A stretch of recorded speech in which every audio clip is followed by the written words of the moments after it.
I don't usually write things like this. I'm not the guy who dumps his personal life onto strangers online, hoping the internet turns it into something meaningful. But I've been watching stories like this for weeks, men my age starting over abroad, thinking they found something real, and I realized I've been carrying my own version of it in silence. So I'm going to tell it straight. This is my Mexico story. It started with divorce papers. 12 years of marriage reduced to signatures and a handshake with lawyers who didn't even pretend to care. We didn't explode. We didn't crash. We just faded. The kind of ending that happens slowly, in quiet rooms, where you stop arguing because you stop believing anything will change.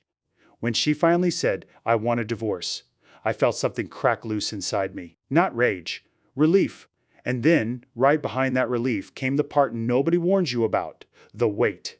The sudden, crushing understanding of what single actually means when you're older. No kids, no family noise, no reason to come home to anything except an apartment that still smelled like her shampoo in the bathroom and her perfume in the closet she'd emptied out. That first month after she left, I became a ghost in my own life. I'd come home from work, heat up something from the freezer, sit in front of the TV, and stare until my eyes couldn't stay open. I'd fall asleep on the couch, wake up with the screen still glowing, and do it all again the next day, like that was just normal now. My buddies tried. They meant well. Get back out there. This is your chance to start fresh. Time heals everything. Those phrases are easy to say when you're not the one sitting in silence at 11:47 p.m., listening to the fridge hum like it's the only thing alive in the room. Time wasn't healing anything. Time was just showing me how alone I actually was. One night, after a couple drinks, I opened my laptop and started looking at flights. Not because I had a plan, because I couldn't stand the thought of staying. Every street in my city had a memory attached to it. The coffee shop, where we used to sit on Sundays. The grocery store aisle we'd argue in about cereal like it mattered. The movie theater where we had our first date.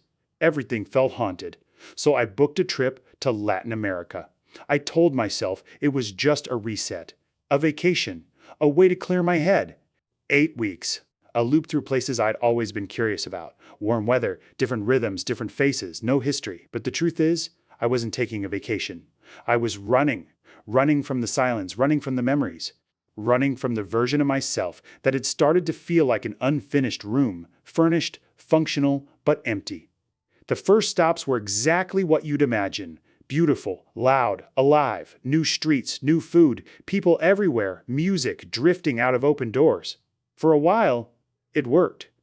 The noise drowned out my thoughts. The days were full, but nights do something to you when you're alone. At night, it didn't matter what city I was in. I'd come back to a hotel room, close the door, and the quiet would rush in like it had been waiting.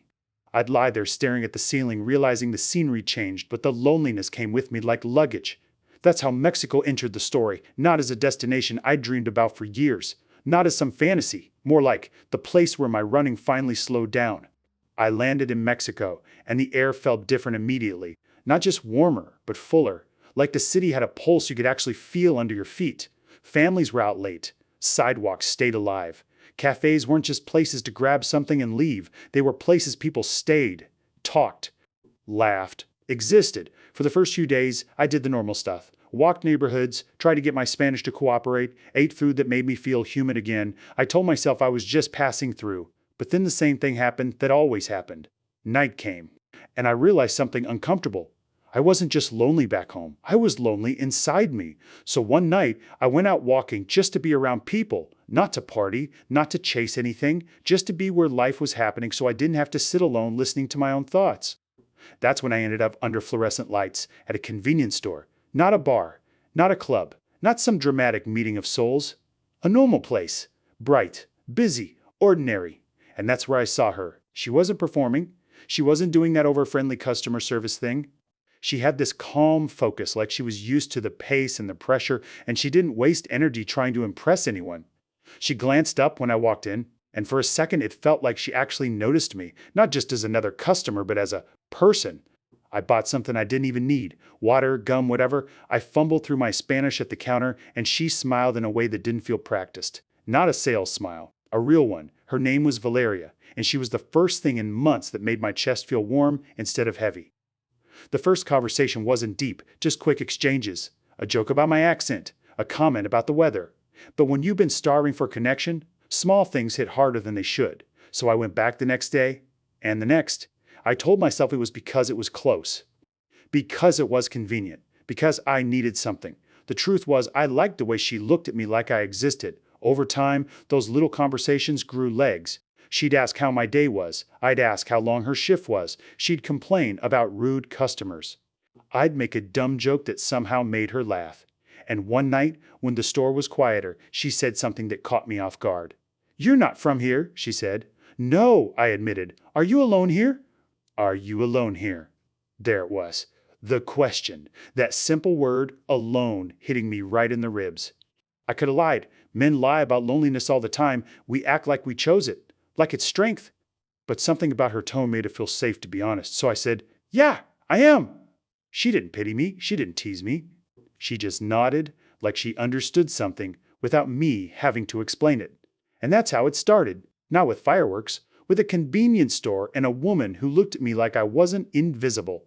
I didn't know then what that would turn into. I didn't know what it would cost. And I definitely didn't know how fast love can turn into a ledger when money gets involved. But if you want the truth, in the beginning, it felt like I'd finally stopped running. It felt like I'd found a place where I could belong again. And that's why the ending hurt as much as it did. Because when I became broke even for a moment, she didn't just drift away. She replaced me. Like I'd been a temporary solution, she outgrew the second I stopped being useful. The relationship didn't explode into romance all at once. It crept in quietly. At first, it was just convenience. I'd stop by the store on my evening walks. Sometimes I'd buy something. Sometimes I wouldn't. We'd talk for a minute, maybe two, enough to feel human again, enough to feel seen. Then one night, near closing, she asked if I wanted to sit outside with her for a bit after her shift ended. That question shouldn't have meant anything, but it did. We sat on the curb near the store, cars rolling past, warm air sticking to our skin. She drank a soda. I drank another bottled water I didn't need. We talked about small things, where I was from, how long I'd been in Mexico, how long she'd worked there. She was 28, from a neighborhood on the edge of the city most tourists never see. Long bus rides, long shifts, not much room for mistakes. She helped her family when she could. That wasn't a story she dramatized, it was just her reality. I told her I was retired. I didn't tell her how much money I had. That part matters. I framed my life carefully. I said I lived simply, that I watched my spending, that Mexico made things easier, but I still had to be careful. None of that was technically a lie. I just didn't explain how wide the gap really was between her life and mine. We started seeing each other outside the store after that. Coffee turned into meals. Meals turned into walks. Walks turned into hours disappearing without either of us noticing. There was no rush, no pressure, no sudden talk of money. And that's what disarmed me. I'd heard the stories. Hell, I'd met the guys who were the stories. Men my age, retired, comfortable, convinced they were smarter than the system until they weren't. Until the house wasn't in their name. Until the emergency never ended. Until the affection cooled right around the same time the transfer slowed. Valeria didn't do any of that. She paid her way when she could. She ordered modestly. She never asked where I lived or what I owned.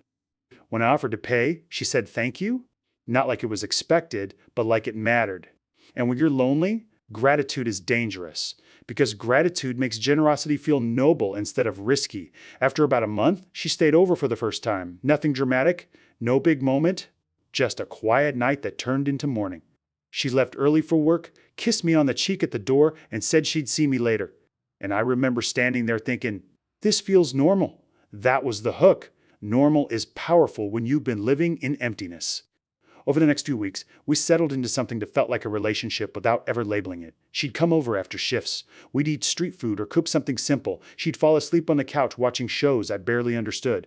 I'd wake up earlier than her and just watch her breathe. I hadn't done that in years. She didn't move in. She didn't ask to. She kept her place. She kept her job. She kept her independence, which made me trust her even more. Eventually, money entered the conversation. Not as a request, but as context. Her brother needed help with school fees. Not a dramatic story. Not tears. Just frustration. The kind you hear from someone who's tired of always being one step behind, I offered. Not because she asked, because I wanted to. The amount was small by my standards, barely noticeable. But the way she reacted, you'd think I'd saved her family. She hugged me like I'd done something heroic. And that feeling is addictive. From there, it snowballed slowly. Always small, always reasonable, always framed as temporary.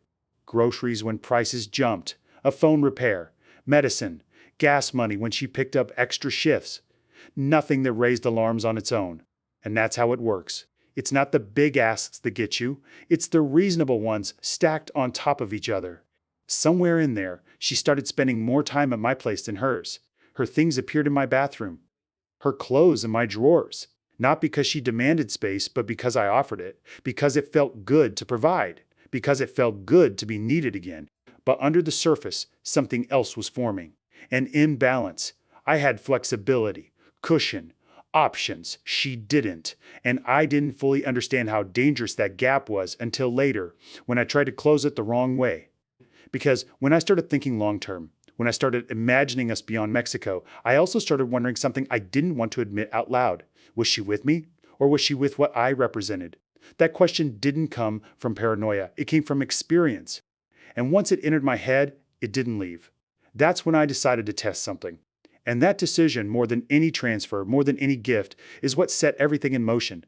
Because I didn't just pretend to run out of money. I underestimated what happens when trust finds out it's been tested. And I overestimated how much control I really had. I didn't tell her I was testing her. That's important. I didn't sit her down and explain my fears, or my past, or the stories I'd heard from other foreigners who thought they were different. I didn't say, I need reassurance or I'm scared of being used. Instead, I chose control. I told myself it was smart, practical, protective. I told myself it was better to know now than later. So one evening, sitting across from her at a small cafe near Parque Mexico, I casually changed the story. I told her my money situation was tightening, not dramatically, not desperately, just tightening.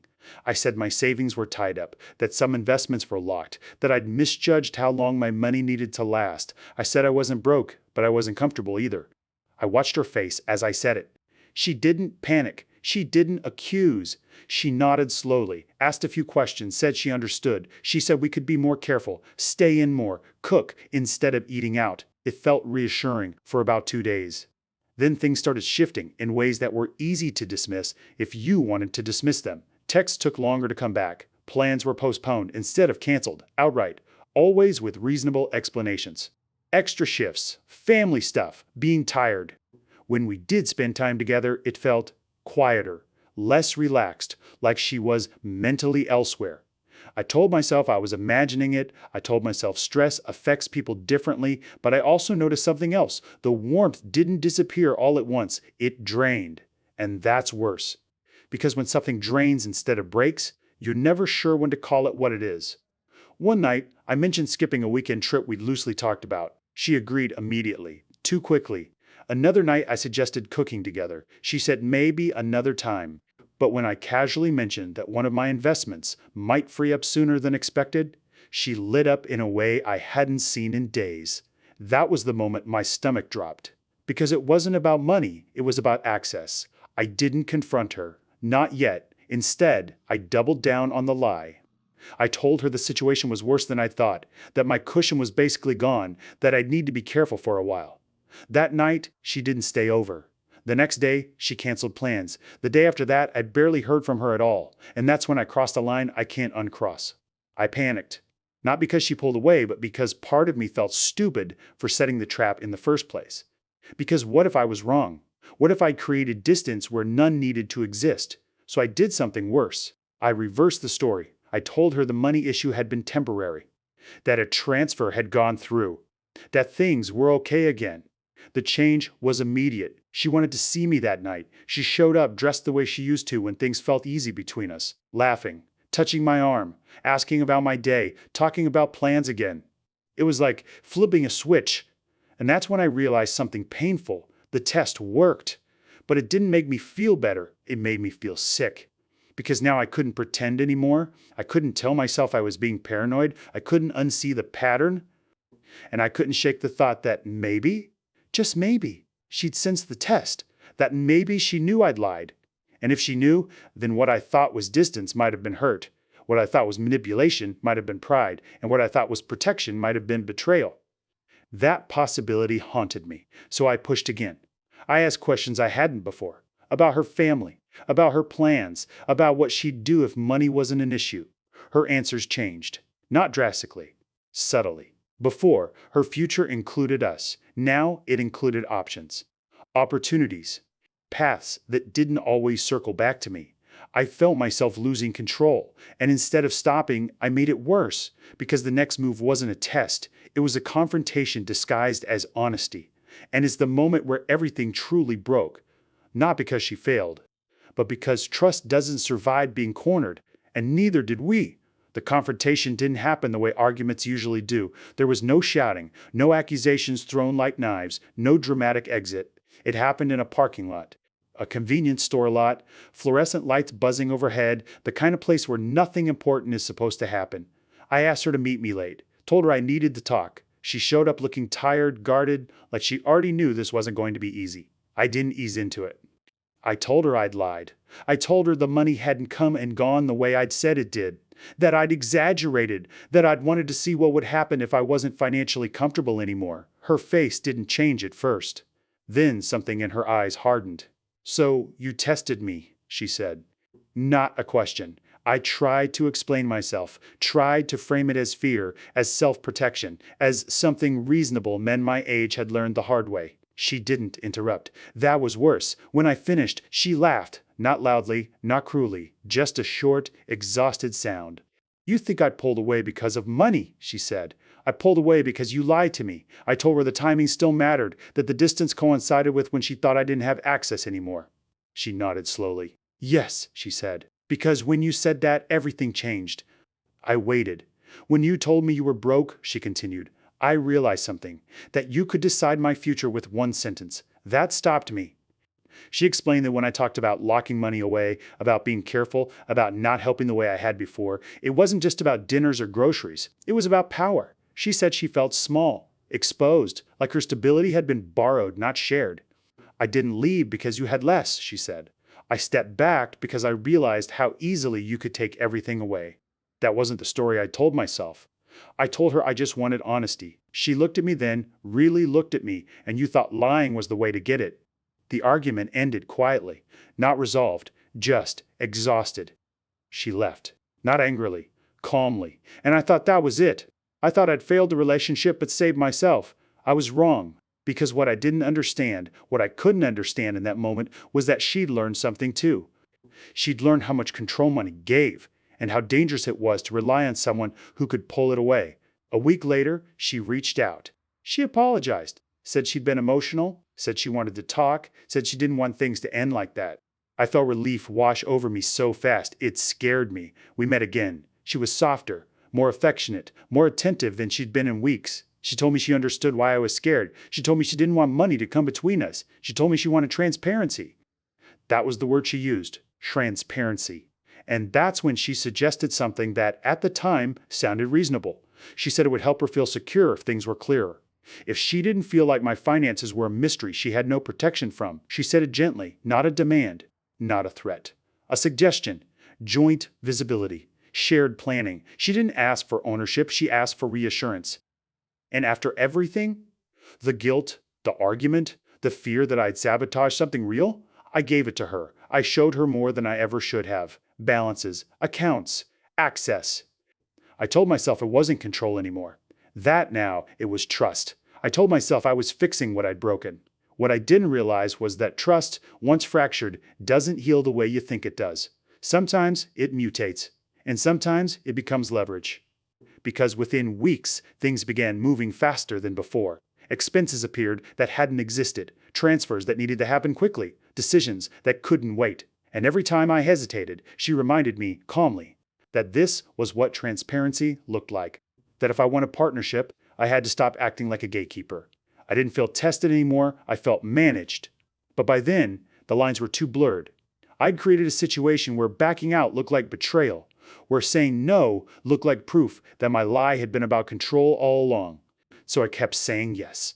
Until one morning I opened my account and realized the number staring back at me wasn't just smaller, it was almost gone. And the scariest part, I couldn't remember exactly when it stopped feeling like my money. That's when I understood. The test hadn't revealed who she was. It had revealed who I was willing to become. And it was already too late to undo it. The apartment was quiet in a way I hadn't felt before. Not the peaceful kind, not the comfortable silence of two people sharing space without needing to fill it. This was emptiness. I stood in the kitchen staring at my phone, refreshing the banking app like it might correct itself if I looked away long enough. The number didn't change. It stayed right where it was, low enough to make my chest tighten, high enough to remind me how much had already vanished. I didn't confront her immediately. That's the part I'm still ashamed of. I told myself there had to be an explanation. A delay, a misunderstanding, a mistake that could be fixed with one honest conversation. But deep down, I already knew. She stopped staying over, said she needed space, said she was overwhelmed, said she needed to think. I watched her slowly detach while still holding on to just enough connection to keep me from pulling away completely. Messages came, but shorter. Calls happened, but less often. Every interaction felt managed, like she was deciding how much access I deserved. When I finally asked her directly about the money, she didn't deny it. She sighed, like someone tired of pretending.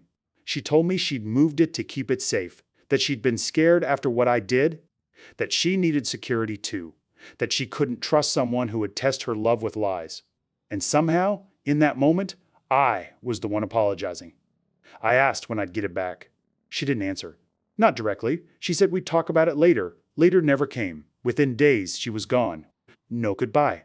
No confrontation. No final argument. Just absence. Her things disappeared first. Then her messages. Then her number stopped working. I tried to track it all down. Banks, lawyers, advice from people who knew the system better than I did. The answers were always the same. The money was gone. Legally, it was complicated. Realistically, it was over. I sat alone in that apartment for weeks after, replaying everything. Every conversation. Every moment I thought I was being careful. Every time I told myself I was in control. The truth was brutal. I hadn't been protecting myself. I'd been playing a game I didn't fully understand. I thought I was testing love. What I was really testing was power. And power doesn't reveal character the way people think it does. It reveals incentives. She didn't ruin me. I did, by believing I could manage emotions like accounts. By thinking trust could be engineered. By assuming that money only mattered when someone asked for it. I eventually moved. Smaller place, cheaper rent, quieter neighborhood. I still live in Mexico. That surprises people when I tell them. They expect bitterness, resentment, a dramatic exit. But Mexico wasn't the problem. Loneliness was. And loneliness doesn't disappear just because you change countries. I still go for walks, still sit in cafes, still hear laughter that isn't mine, still notice couples and families and the way life seems to flow easily for other people. But I'm different now. I don't confuse attention with affection. I don't mistake gratitude for love. And I don't test people with lies and expect the truth in return. If you're listening to this and you see yourself in it, older, comfortable, alone, convinced you're careful enough to avoid mistakes, I won't tell you to be afraid. I'll tell you to be honest with them, and more importantly, with yourself. Because the real cost wasn't the money. It was learning too late that trust doesn't survive manipulation. And once it breaks, it doesn't matter who failed the test. Everyone loses.